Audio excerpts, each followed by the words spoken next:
What's up, YouTube? Special shout out to the subscribers here and welcome to another weekly training video where I'm here to talk through all the training I'm doing to get ready for Ironman Texas coming up in April of 2026. In today's video, I'm going to take a look at how my last week of training went. I'm going to talk about a decision that I made this week that's going to largely impact the way the rest of my 2025 triathlon season is going to play out. And then finally, we'll take a look at what Garmin thinks of the last couple of weeks of training. I did a quick little segment on that 2 weeks ago, and I thought it'd be interesting to check in and just see what Garmin thinks about my last 2 weeks of efforts. So without any further ado, let's dive into last week's training. So after the race last week, on Saturday, I went out and did a nice easy ride on Sunday. Moving on to Monday's training, I went to the pool and did about 45 minutes of easy recovery swimming, and then I also went to yoga on Monday night as well. On Tuesday, I did the training that was in my plan, that was part of my 70.3 training, getting ready for a half Ironman race in November. Recently, my coach went ahead and loaded up about 8-9 weeks of training to get me from where I was last week all the way through a 70.3 in the middle of November. And so the training on that Tuesday was based on doing that 70.3. And it was a pretty intense interval session. I've done this ride before. I've actually prescribed this workout to a number of athletes in the past, and I've had some pretty strong feedback from other athletes about how difficult it was. So I knew going into it, it was going to be a tough set. The way that this workout works is that you're doing these 4-minute chunks of effort that are broken up into different cadences. And the idea is that you're trying to increase the target power output every single one of those 4-minute reps, starting in low zone 3 power and working your way up to the top of zone 4 effort. Now in those 4 minutes, you're doing 90 seconds at 92 to 94 RPM. Then you're doing 60 seconds at a low 70 to 75 cadence, 30 seconds back up to that 90 plus cadence, and then 1 minute back down at 70 cadence. So using the Smart Trainer, this is a pretty simple workout to do because all you really need to do is pedal at the cadence. And as long as you have the workout programmed correctly inside Zwift, inside Training Peaks, it's going to keep that power output the same no matter what your cadence. Now, the way that I tackled this workout is I used the Zwift Companion app to go ahead and increase the training difficulty bias slightly after each 4-minute session, thus getting my power output to slowly climb up. And you can see it here in the graph, slowly climbing up for the first 5 reps. Then I took a 5-minute rest and then slowly creeping up and progressing all the way to top end zone 4 power. I believe that last 4-minute set that I did was somewhere around 315 watts. I got 313 right there. And it was a really challenging workout. I went through all the detail to talk about this workout because I think it's really important to note that I really struggled during this workout. Like in some ways, this workout felt more difficult than the race I had just done. And I started really questioning a few things. Is my body ready for the type of training that I need to be doing at this point out from a 70.3? And ultimately, I thought a little bit more and made a decision about that 70.3 race. And I'll get into that here in a second here. I'll finish up this week of training, but this workout on Tuesday was definitely influential in my decision-making process.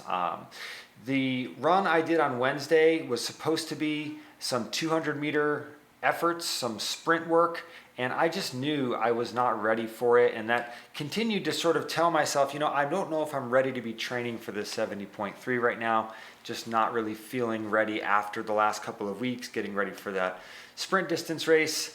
And ultimately, it drove me to have a conversation with my coach on Wednesday, and I brought up the idea of instead of training for the 70.3 half Ironman distance race in the middle of November, there is a sprint distance option. I feel that considering everything that's gone into my 2025 season, sure, I originally planned on trying to do a 70.3 late in the season as my final race. However, My sprint triathlon period ended up stretching out a little bit longer. I couldn't do the race I wanted to do in August because of my TFL injury. I ended up taking those 3 weeks off from running. Then I had to take 2-3 weeks to try to get back into running, and signed up for this race in September. Not my original plan, but I wanted to go ahead and do another sprint race, and I got that done. I feel great about how my race went at Texas City, but with only 8 weeks left between now and Oilman, I really feel like for my own sort of mental health, physical health, I need to sort of take the pressure off, take that 70.3 off the calendar, and instead I'm going to continue really focusing on my strength training. I want to continue swim, bike, run volume, maybe not as much as I would be if I was training for the 70.3, but I want to continue to build an endurance base because Ironman Texas is the big goal, and I think that I can be productive towards that Ironman in 2026. I can be productive for that without needing to do a 70.3 in the fall. So that all being said, had a great talk with my coach on Wednesday. He felt like I should really take a couple of weeks of just unstructured training, take a break, swim as I want, bike as I want, run as I want, and I really think that's perfect. So I spent the rest of the week sort of choosing my own adventure, so to speak. On Thursday, I went out and did a really nice zone 1, zone 2 ride, went and did some loops at the park, which felt really nice.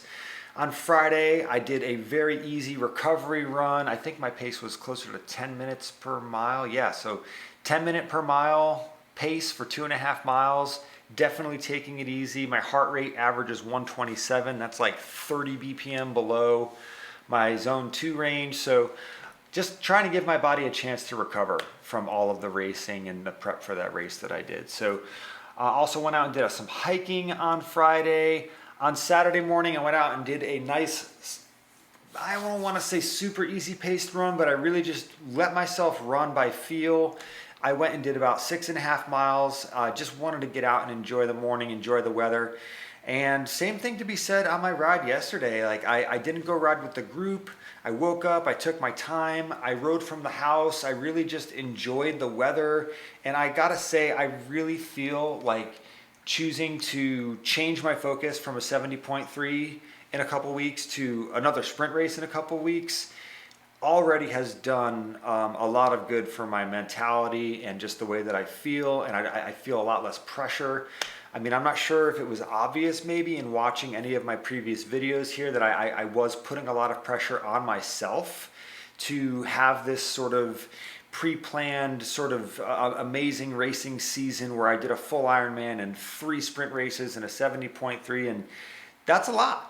I think that it's possible I might be able to pull that plan off maybe next year, get a little bit stronger, and maybe I'll feel better this time next year and I'll feel ready for a 70.3, but I'm just not feeling it right now, and I haven't signed up for either race, but I'm pretty sure that I'm gonna steer towards that sprint race, try to have some fun instead of feeling the pressure of trying to set a PR on a course that I've done. It would be my 5th time racing that 70.3. So as you can see, a lot of thoughts about this whole what do I do for the rest of my season, and I really am feeling more and more confident that taking some pressure off, targeting a shorter race is going to give me the best of both worlds. I'm going to be able to enjoy the rest of my season a little bit more, and I'm not going to hold myself back at all from being as prepared as I can be to start training for Ironman Texas here at the end of 2025. So that all being said, there's not really any training to talk about coming up next week because,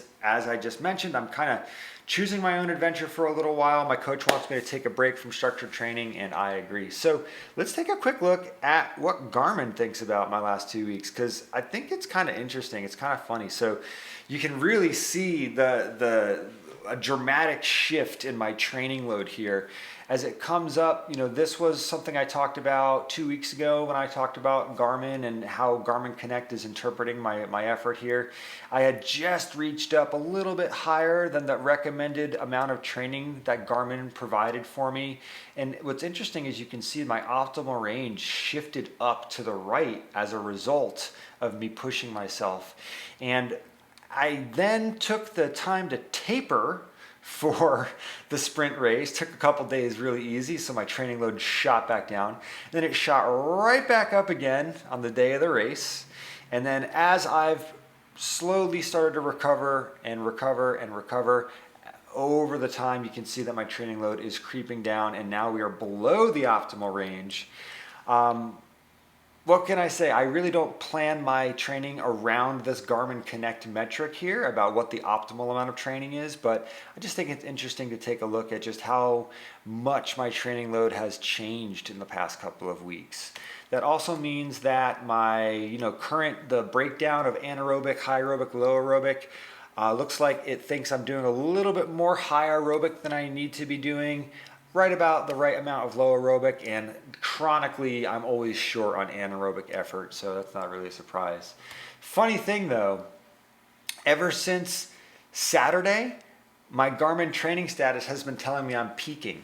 So I went from maintaining for forever to dipping into productive, was productive from the 20th to the 26th, the whole week after the race.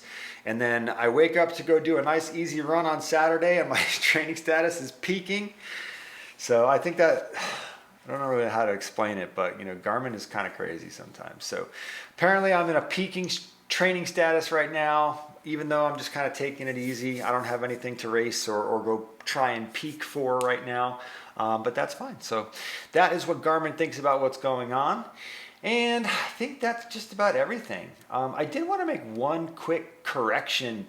Last week I mentioned in reviewing the Texas City Triathlon, I mentioned that there was an athlete in the Grand Masters age group, so 50 and up, that beat me in the race. Turns out I was not correct on that, because this older athlete had started 3 minutes ahead of me, and yes, he did cross the finish line in front of me, which is why I thought he beat me, but because his start time was 3 minutes ahead of mine, it worked out that I really did end up being the first finisher over the age of 40. So I was 5th overall, and 4th, 3rd, 2nd, and 1st were all younger than the age of 40. Just wanted to correct that, because last week I mentioned that there was a 51-year-old that had beat me in the race, but I was actually mistaken on that. So no big whoop, just wanted to get that out there. I like to be, the idea of that sort of incorrect information being out there on my training vlog was sort of bothering me all week once I figured that out. So, and one other quick little snippet here. I spent the morning rearranging my studio. It might not be very obvious, I don't show too much of it, but I moved this drum kit from the other side of the room over here to make room for a new indoor bike training setup that I'm trying to put together on the other side of the studio here. So I'm really excited about that, and it might be very soon that I get a chance to try and use that new training setup to do some streaming. This is a shot my son took. The idea is I'm going to put some green screen wallpaper all on that whole corner over there and make it so I can ride my bike on Zwift and get myself sort of cut into the Zwift to make it look nice and clean and professional using like a green screen background. So that's everything I wanted to talk about this week. I think the biggest takeaway from my vlog was really today was talking through my decision to, change that 70.3 into a sprint race. I'm glad I talked through all of that. I think it's important here for this journey that I'm on. And I appreciate you taking the time to listen to this. Of course, as usual, if you have anything to add, any questions, comments, please go ahead, throw it in the comments section. I would love to read it. And I will be back next Monday with another update. So until then, take care, and I hope you have a great rest of your day and week. See you next time.